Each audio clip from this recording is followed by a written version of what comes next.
Today, we're talking about how overplanning can absolutely ruin your vibe as a creator, and the obsession with world building every microscopic detail is a low-key form of procrastination, because you're basically stalling in a more sophisticated way, and the worst part is, it feels productive. But listen, your story isn't going to write itself, and the perfect time to start writing, drawing, or whatever isn't going to magically arrive. You just gotta do it. Nike didn't make their slogan for nothing. People just want to consume and enjoy what you're making, not get a PhD level thesis on your fictional universe. So why do we plan? Let's be clear that planning is crucial. If you have a real quality idea and are serious about it, you absolutely need to plan things out to make sure it reaches its full potential and can be the best version of itself it can be. Any great story you've ever loved probably owes its success to the planning that went in before it was made. Without a clear vision, stories can feel rushed, fragmented, or just downright confusing. The creators who take the time to carefully map out character arcs, refine the world building, craft the lore, and map out every narrative beat are the ones who create those awesome immersive stories that we all get hooked on. What we're talking about today is when the planning becomes obsessive and you spend all your creative time just getting lost in the sauce and trying to make sure everything is perfect just way too early. But why does this happen? Because world building is fun. Hey, I get it. It's like playing God on creative mode. Sometimes the most exciting part of creating is just vibing out in your imagination. You can tinker with every detail, take every route, and there's no commitment, no rules. It's a literal dopamine trap. And man, is it fun. You want it to be flawless. You're trying to avoid plot holes and inconsistencies, right? You want everything to make sense, especially when it's so easy to get caught up in the hypercritical online culture of picking apart every little tiny detail. We all want our stuff to be airtight. We want people to look at our work and go, wow, this is so well thought out. Like, that feels good, right? In a world where the internet is ready to fire off like a 97 tweet thread about, every minor mistake, making sure your story is flawless with a solid blueprint feels like a flex. Better planning equals better breadcrumbs. Now I'm a sucker for this one. There is nothing more satisfying than going back to the beginning of a series and catching all the foreshadowing and setup and little tiny details that may not even pay off until episodes, maybe even seasons later. It gives the story this feeling of being carefully crafted, like it's all connected in ways you didn't even notice the first time around. It rewards returning fans by letting them enjoy a story all over again, but like in a whole new light. I can't think of a better example for this than Gravity Falls. The amount of Easter eggs, background details, and secret codes littered in every scene in every episode created a fantastic and engaged community of fans all sharing and theorizing what their discoveries can mean towards the bigger mystery of the show. Thinking is easy, doing is hard. The hardest part is always pulling the trigger, because once you start putting things down, the character designs, important details in your chapter, you feel like you're stuck with it. Like it's real now, you're committed. And that can scare a lot of perfectionists because maybe halfway through they think of something even better. Damn, something more perfect. And that could hit you with a whole lot of regret, right? Like, should I start over? The combo of perfectionism and sunken cost.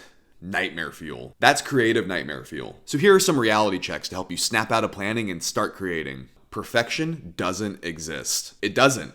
Not even in the stories you love. Every great piece of fiction has some sort of plot holes or some moments that don't entirely make sense, but you look past them because the story is compelling. Same goes for art. I'll be drawing a comic and get caught up about whether the background on page 5 aligns with the lore I created for that specific environment. And now I've spent 3 hours Googling how to draw a medieval castle with architectural notes of Spanish villas and Buddhist temples. Because that's what I planned when creating this one-off location. And guess what?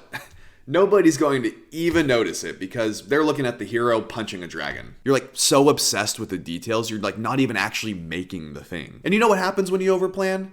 Nothing. Literally nothing. Your story dies in developmental hell because you're too scared to make the next step until everything's perfect. It's important to recognize and catch flaws in your story, but don't get caught up focusing on the wrong details of your story. Is it something problematic enough that would disrupt people's enjoyment of your idea? Or are you stressing over something so minor and insignificant most won't even register it? Suspension of disbelief exists for a reason. And if you go back to any beloved show, movie, book, you will find moments that don't make the most sense, yet you chose to look past it and enjoy the story at hand. Your audience will forgive, or not care. No one wants to upset their fan base. Strangers from all corners of the globe finding and actually connecting to the art you're making, no better feeling. And the last thing you'd want to do is disappoint them and let them down. And you especially don't want to get roasted on Reddit. But a little lack of clarity in your comic will not instantly summon the keyboard warriors to come obliterate your hard work and artistic passion. I mean, it could happen. It's the internet. People get heated over crazier things, especially works of fiction. But those are the internet trolls. Your true audience, the ones who are actually invested in what you're doing, they're not going to care about like 95% of the stuff that you're stressing over. You're sweating bullets because the map of your world doesn't perfectly match with the seasonal migration patterns of your made-up species of bird. Meanwhile, your readers are just simply hyped to read the epic battle on page 12. Most people won't even notice the tiny details you're obsessing over. And if they do, they'll forgive you if the story slaps. Hell, they might just be happy that you're posting at all. It's hard to hate on someone when you can see that they're actually trying. They might go, yeah, story's a little rough, but I respect the grind. I mean, we've all been there. Like, give out a little artistic compassion. What they won't respect you for is your 1000th tweet or update on how you're almost ready to start. Like, bro, how much longer are you gonna edge them like this? Just start. Iteration is your friend. Tell me if you've ever been caught in this story building trap, because I find myself constantly in it. I'm planning out my series, how things are going to go, how characters are going to grow and change, and before I know it, I have a rough plan of like the next 5 books. Go me, right? And with each new idea I get, I find somewhere else to fit it into the narrative. Sick. Now I actually have 6 books planned. Psych, 7 books, 8 books, 8 books in a mini-series, etc., etc. Do you see what I'm doing there? All I'm doing is thinking about what can be, ruminating about all the plans for my story instead of actually just getting to that point in reality. I need to stop caring about what happens in book 8 when I haven't even written the first page of book 1. You don't care about my long-term vision if I haven't given you anything to latch onto in the short term. Once you start creating, people are a lot more receptive to your ideas. Like, have you ever tried to explain your story or plot to someone and their eyes just glaze over like a Krispy Kreme donut? Yeah, it's because you're wasting their time with hypotheticals. You might make the character save the day, you might get to that one awesome part in your story, but as of now, it doesn't exist. All you're doing is sharing the equivalent of a dream that nobody asked for. Like, if your pitch includes, and then in the season finale, I want to... You're already fumbling the bag. Like, cool, Token, how about we get Frodo out of the Shire first? When you're throwing a party, you don't need to plan out the exact snack to guest ratio or hire a live band. You just need chips, dip, and someone to press play on Spotify. Same with your story. Get enough together to where it's coherent, and then just let it evolve as you go. Iteration is your best friend. Write that scene, even if you're not sure how the logistics work yet. Draw the comic, even if you don't have the perfect backstory for your character yet. Pump out a vomit draft, just to get the idea out of your head and onto the page. Once you've got something tangible, you can tweak it and refine it later. World building and planning future volumes is fun, like, don't get me wrong, but you know what's more fun? Actually seeing your characters come to life. Write the scenes, draw the panels. Your idea for book 7 isn't going anywhere. There'll be time to think more on it the closer you actually get to it. You can't revise a blank page. Draw something, write something, start somewhere. Trust your instincts. Deep down, you know when it's time to start a project. Like, you feel it. Just need to act on it. It's always easier to just push it off and tell yourself you just need one more week of planning. Just bargaining that you need just a little more time to get your ducks in a row. But the difference between a creative dreamer and a creator is one thing.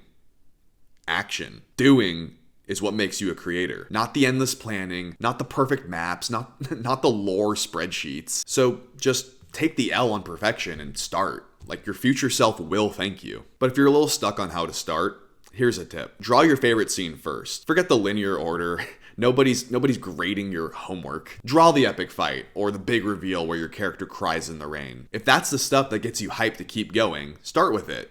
Start with the fun that you're excited for. And even if your art improves by the end and you want to redraw that favorite scene again, at least it kicked off the momentum for you to even want to go back and redraw scenes. If you were still planning, you wouldn't even have scenes to redraw. So yes, planning is important, but so is actually creating. For the longest time, I was just sitting on my new fantasy comic, just planning how the books would intricately connect to each other, obsessing over tiny background details that don't even exist yet, planning how to market these imaginary books once they're finished, but I haven't even started them, so at the end of the day, I needed to stop imagining and feeling good about what's going to happen and make it happen. The feeling of bringing your work to life is way more fulfilling than any theoretical planning you can do. So stop wasting your energy figuring out how every piece of your story perfectly clicks together and just focus on making the thing. The details can be adjusted later. Most people won't even notice the gaps. They'll just remember the experience that your work gave them. Thanks for watching. I hope this got you fired up to create and fight the fear of not being ready. Everyone you admire started off with a blank page, wondering if they could pull it off. And they did. So will you. If you're feeling motivated and want to start writing your story ASAP, just to get it on the page no matter the quality, then check out my video about vomit drafts. Trust me, having any draft to work off of is way better than having no drafts to work off of. Alright, see you in the next one.